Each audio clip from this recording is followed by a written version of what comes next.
காசி யாத்திரைக்கு சென்று வந்த மூதாட்டியிடம் 22 சவரன் நகை மற்றும் பணத்தை ஆட்டையை போட்டு எஸ்கேப் ஆன 2 திருட்டு லேடிகளை போலீசார் கைது செய்திருக்கின்றனர். திருடுவதையே குலத்தொழிலாக செய்யும் வில்லங்க பெண்மணிகள் சிக்கியது எப்படி?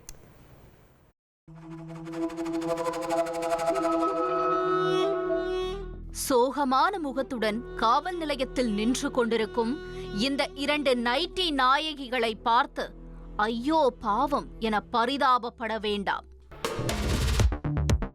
பாட்டி, உங்களுக்கு நாங்க ஹெல்ப் பண்றோம்னு உதவுவது போல நடித்து 80 வயது மூதாட்டி அசந்த கேப்பில் 22 சவரன் தங்க நகைகளை அலேக்காக ஆட்டையை போட்ட கேடி லேடிகள் இவர்கள்.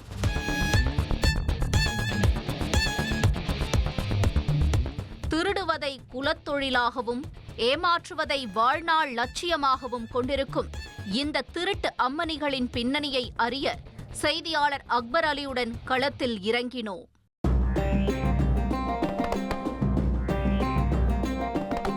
புதுச்சேரி குயவர்பாளையம் திருமால் நகர் பகுதியைச் சேர்ந்தவர் ரங்கநாயகி. 80 வயதான இவரது கணவர் செல்வராஜ் கடந்த 2018ஆம் ஆண்டு இறந்துவிட்டார். இவர்களுக்கு 3 மகள்கள், அதில் ஒருவர் இறந்த நிலையில் 2 மகள்கள் திருமணமாகி பிரான்ஸ் நாட்டில் குடும்பத்துடன் செட்டில் ஆகிவிட்டனர். இதனிடையே ரங்கநாயகி மட்டும் புதுச்சேரியில் தனிமையில் வசித்து வந்துள்ளார். இந்த நிலையில்தான் கடந்த சில தினங்களுக்கு முன்னர் காசிக்கு செல்ல நினைத்துள்ளார் ரங்கநாயகி.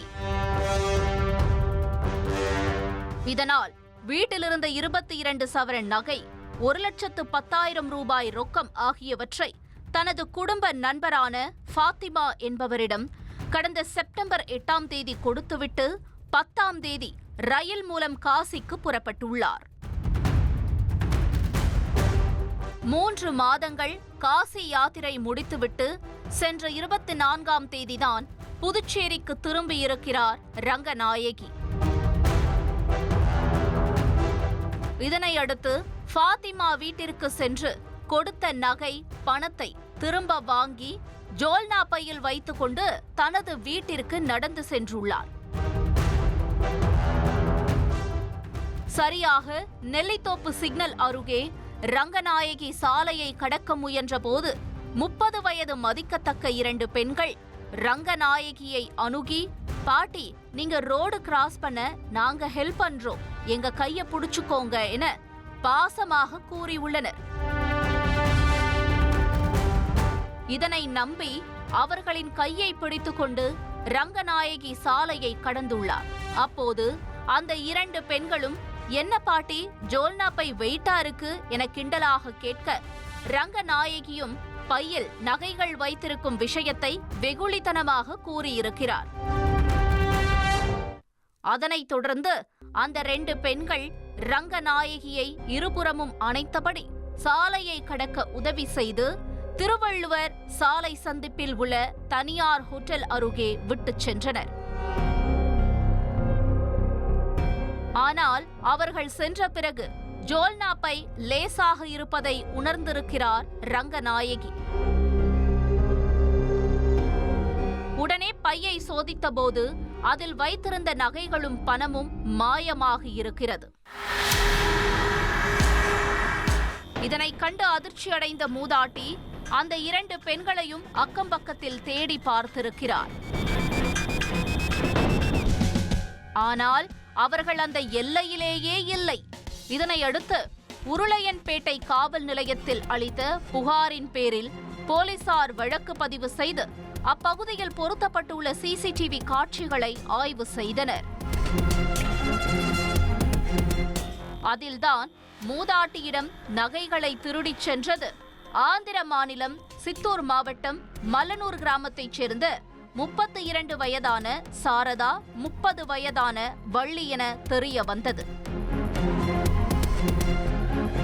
இதனையடுத்து ஆந்திராவில் பதுங்கியிருந்த 2 பெண்களையும் போலீசார் நைட்டியோடு புதுச்சேரிக்கு அழைத்து வந்து விசாரணை மேற்கொண்டனர். அப்போதுதான் இருவரும் திருடுவதை குலத்தொழிலாக செய்து வந்த பகீர் உண்மை போலீசாரை கிடுகிடுக்க வைத்தது. ஆம், திருட்டு தொழில் இவர்களுக்கு குலத்தொழில். இவர்களின் குடும்பமே அதைத்தான் தாரக மந்திரமாக ஏற்று தலைமுறை தலைமுறையாக செய்து வந்துள்ளனர். அதில் சாரதாவும் வள்ளியும் கை தேர்ந்தவர்கள்.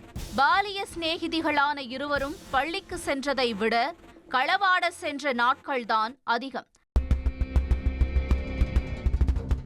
நைசாக பேசி சைஸாக திருடுவதில் இருவரும் PhD முடித்தவர்கள். இவர்களுக்கு திருமணமாகிவிட்டது.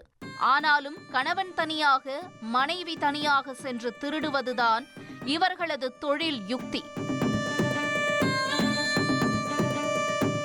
கைக்குழந்தையுடன் டிப்டாப்பாக குடும்ப பெண்கள் போல நடித்து பொதுமக்களுக்கு உதவுவது போல பேச்சு கொடுத்து அவர்களிடம் இருக்கும் நகை பணத்தை திருடிச் சென்று விடுவார்களாம்.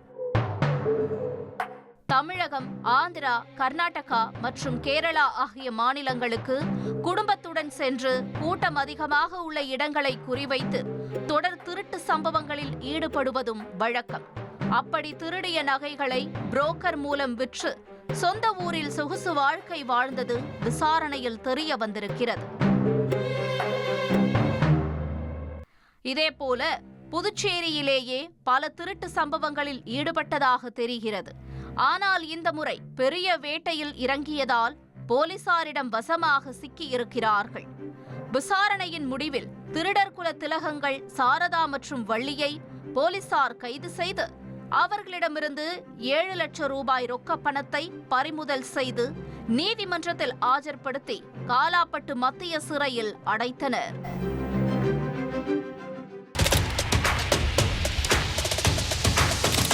அதிமுக்கிய விவரங்களை அனைவருக்கும் புரிய வைக்கும் பாட்காஸ்ட். பொருளாதாரத்தை பல ட்ரில்லியன் ஆயுதங்களை கொள்முதல் செய்கிறது. சம்பவங்களை தேடி களத்திற்கே உங்களை அழைத்துச் செல்லும் ஸ்பாட்லைட். அங்க இருக்கக்கூடிய கள விவரங்கள் என்ன? கடந்த 5 வருஷமாவே சார் எனக்கு ரொம்ப பிடிக்கும் அவர் வர்றதுக்காக. எங்களுடைய நியாயமான கோரிக்கை. Even at the cost of stopping. பார்வையாளர்களையும் செய்திக்குள் பங்கெடுக்கச் செய்யும் மக்கள் குரல். 50 ரூபாய் எங்களுக்கு தண்ணிக்கு ஒரு தீர்வே இல்லங்க 10 வருஷமா. எங்களுக்கு சரியான ஒரு விடிவு கிடைக்கவில்லை. 60,000 ஏக்கருக்கு தான் கேட்கிறோம். பிச்சை கேட்கறாங்க.